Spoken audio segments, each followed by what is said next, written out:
آج हम एक ऐसे मौजू पर बात करने वाले हैं जो हमेशा से ही बहुत दिलचस्प रहा है। ईमान और अक्ल। अक्सर ऐसा लगता है कि ये दोनों आपस में मुतसादिम हैं।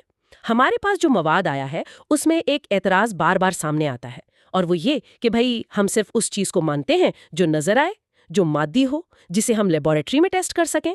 चूंकि खुदा नजर नहीं आता इसलिए उसका वजूद नहीं है। तो आज कोशिश करते हैं कि इसी दावे को समझें और देखें कि इसमें मंतिकी तौर पर कितना वजन है। ये वाकई एक बहुत बुनियादी सवाल है और आजकल बहुत से जहनों में आता है।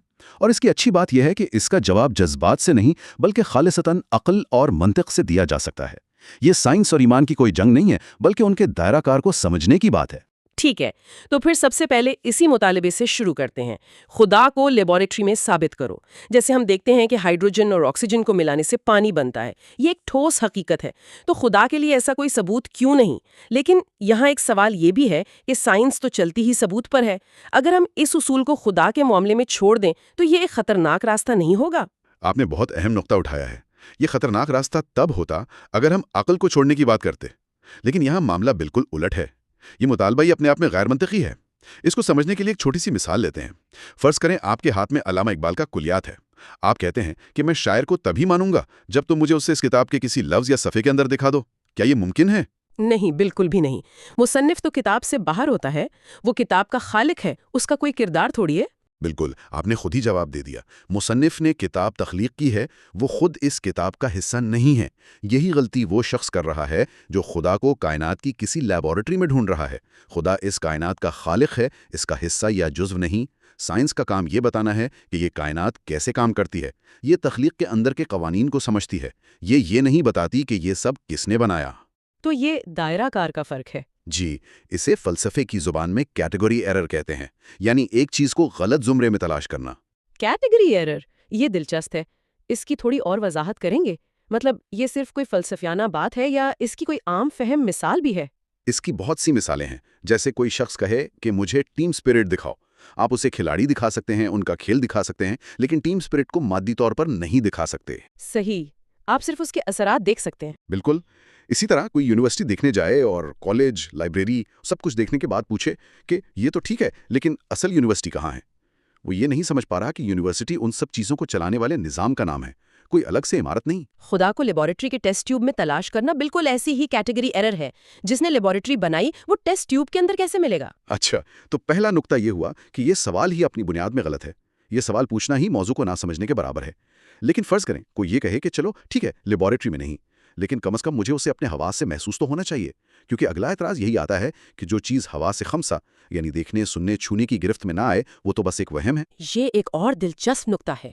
लेकिन अगर हम इस उसूल को सख्ती से अपनी जिंदगी पर लागू करें तो हमारी दुनिया बहुत अजीब हो जाएगी। चलें, एक लम्हे के लिए इस उसूल को मान लेते हैं। अब मुझे बताएं, क्या आपने कभी अक्ल को देखा है? अक्ल को? नहीं, ज़ाहिर है नहीं। उसका रंग कैसा है? उसका वज़न कितना है? क्या किसी ने उसे छुआ है? नहीं, हम तो सिर्फ अक्ल के मज़ाहिर देखते हैं। जब कोई मंतकी बात करता है या कोई मसला हल करता है, खुद अक्ल को तो नहीं देखा। और शूर का क्या? कॉन्शियसनेस जिसे कहते हैं। हम सब जानते हैं कि हम बाशूर हैं, लेकिन क्या दुनिया का बेहतरीन न्यूरोसर्जन भी ऑपरेशन करते हुए दिमाग में झांक कर कह सकता है कि ये रहा शूर? नहीं, वो तो दिमागी लहरें दिखा सकता है, केमिकल्स दिखा सकता है, लेकिन खुद शूर को नहीं। बिल्कुल। इसी तरह मोहब्बत, इंसाफ, वफादारी, नफरत, ये सब हमारी जिंदगी की बुनियादी हकीकतें हैं, लेकिन इनमें से कोई भी हवा से खमसा की गिरफ्त में नहीं आती। तो क्या ये सब महज वहम है? इस मंतिक से तो फिर इंसानियत की पूरी इमारत ही गिर जाती है। लेकिन यहाँ एक और बात कही जा सकती है। साइंस में भी तो गैर मर्ई हकीकतें होती हैं, जैसे कशिश सकल यानी ग्रेविटी। हम ग्रेविटी को देख नहीं सकते, लेकिन हम उसके असरात को नाप सकते हैं, उसके फॉर्मूले हैं। क्या कायनात के डिजाइनर के लिए भी ऐसी ही कोई काबिले पैमाइश दलील मौजूद है? आपने बिल्कुल सही जगह पर उंगली रखी है। यही तो असल नुक्ता है। हम ग्रेविटी को बराह रास्त नहीं बल्कि उसके असर से पहचानते हैं। सेब के गिरने से? जी, सेब के गिरने से। हम असर देखकर मौसर को मानते हैं। अब जरा कायनात को देखिए, क्या ये एक बहुत बड़ा असर नहीं है? इसका हर गोशा एक ज़हीन डिज़ाइन और तरतीब की गवाही दे रहा है, और इस डिज़ाइन को भी ग्रेविटी की तरह मापा जा सकता है। वो कैसे? ये तो बहुत बड़ा दावा है। इसे फाइन ट्यूनिंग आर्ग्यूमेंट कहते हैं, कायनात की हसास तरतीब की दलील। देखें, कायनात जिन बुनियादी कवानीन और मुस्तकिल कदरों यानी कॉन्स्टेंट्स पर चल रही है, वो इतनी नाजुक और हसास हैं कि अगर इनमें बाल बराबर भी फर्क होता तो जिंदगी का वजूद नामुमकिन होता। अच्छा?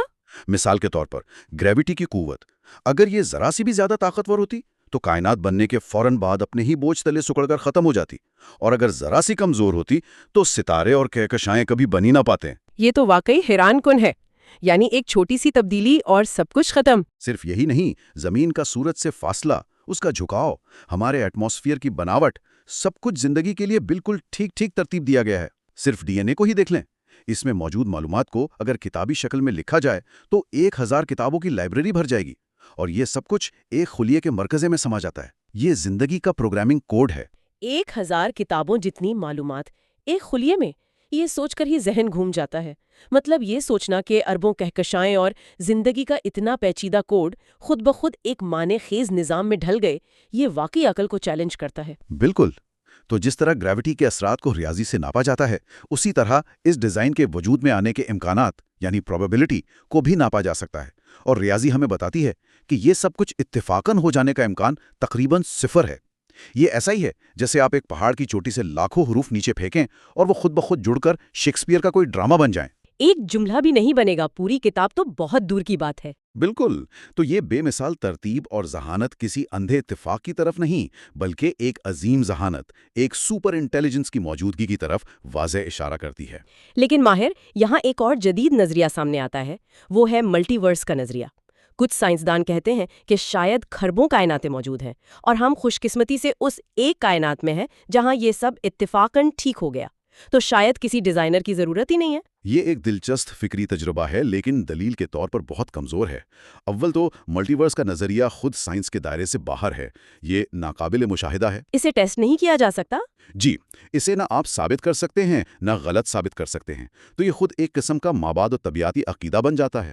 دوم، یہ منطق کے ایک بنیادی اصول اوکمز ریزر کے خلاف ہے۔ اوکمز ریزر یعنی سب سے سادہ وضاحت ہی بہترین ہوتی ہے۔ بالکل۔ اب آپ خود بتائیں، کیا زیادہ سادہ اور منطقی ہے یہ ماننا کہ اس بے مثال ڈیزائن کے پیچھے ایک ذہین ڈیزائنر ہے، یا یہ ماننا کہ کھربوں ناقابل مشاہدہ کائناتیں موجود ہیں تاکہ ہمارا وجود محض ایک اتفاق بن سکے؟ جب اس طرح موازنہ کیا جائے تو ایک ڈیزائنر کا تصور واقعی زیادہ سیدھا اور منطقی لگتا ہے۔ کھربوں کائناتوں کا تصور تو مسئلے کو حل کرنے کے بجائے اسے اور بھی پیچیدہ بنا رہا ہے۔ یہی بات ہے۔ ایک ڈیزائنر کا نتیجہ خاص کرنا کوئی جذباتی چھلانگ نہیں، بلکہ شواہد کی بنیاد پر ایک عقلی نتیجہ ہے۔ ہم اثر یعنی کائنات کا ڈیزائن دیکھ رہے ہیں اور ایک منطقی مؤثر یعنی ڈیزائنر کا نتیجہ نکال رہے ہیں۔ تو اگر ہم اب تک کی گفتگو کا خلاصہ کریں، پہلا نقطہ یہ تھا کہ خدا کو لیبارٹری میں تلاش کرنا ایک کیٹیگری ایرر ہے، کیونکہ خالق تخلیق کا حصہ نہیں ہوتا۔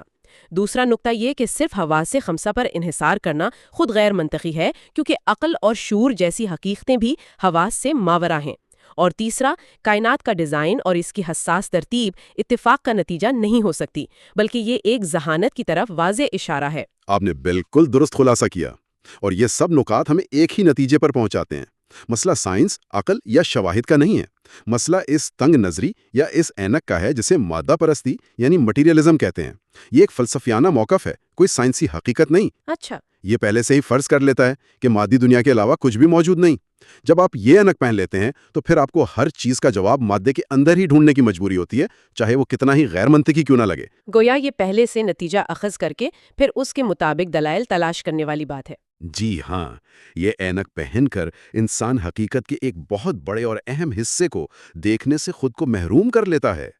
ہمیں ایک اصول ہمیشہ یاد رکھنا چاہیے، سچائی صرف وہ نہیں ہے جو خوردبین یعنی مائکروسکوپ سے نظر آئے، بلکہ سچائی وہ بھی ہے جو عقل کی آنکھ سے نظر آئے، اور عقل کی آنکھ ہمیں صاف صاف بتاتی ہے کہ ہر تصویر کے پیچھے ایک مصور ہوتا ہے، ہر عمارت کے پیچھے ایک معمار ہوتا ہے، اور ہر تخلیق کے پیچھے ایک خالق ہوتا ہے۔ یہ منطق کا سب سے بنیادی اصول ہے۔ بہت خوب۔ آج کی گفتگو کا جو لبے لباب میری سمجھ میں آیا ہے وہ یہ ہے کہ سائنس اور عقل ایک دوسرے کے مخالف نہیں ہے۔ سائنس ہمیں کائنات کا نقشہ دکھاتی ہے، یہ بتاتی ہے کہ یہ عظیم الشان مشین کن اصولوں پر چل رہی ہے، لیکن اس نقشے کو بنانے والے کا پتہ، اس مشین کو چلانے والی ذہانت کا سراغ ہمیں ہماری عقل دیتی ہے۔ یہ دونوں مل کر ہی ہمیں ایک مکمل تصویر دکھاتے ہیں۔ بالکل، یہ ایک دوسرے کی تکمیل کرتے ہیں۔ साइंस क्या और कैसे बताती है, जबकि अक्ल और वही किसने और क्यों का जवाब फराहम करती हैं। इस गहरी और फिक्र अंगेज गुफ्तगू के लिए आपका बहुत शुक्रिया। और जाने से पहले हम अपने सामीन के लिए एक सवाल छोड़े जा रहे हैं जिस पर वो गौर कर सकते हैं। आज हमने ये नतीजा अखज़ किया कि अक्ल कायनात के डिज़ाइन की बुनियाद पर एक खालिक की तरफ रहनुमाई कर सकती है, एक ऐसी हकीकत जो हमारे हवास से मावरा है। तो सवाल यह है कि हमारी अपनी ज़ात और वजूद के वो कौन से दीगर पहलू हैं, जैसे मकसद का एहसास, अच्छाई और बुराई का तसव्वुर या खूबसूरती का इदराक, जिन्हें हमारी अक्ल तो समझ सकती है मगर हमारे 5 हवास नहीं समझ सकते।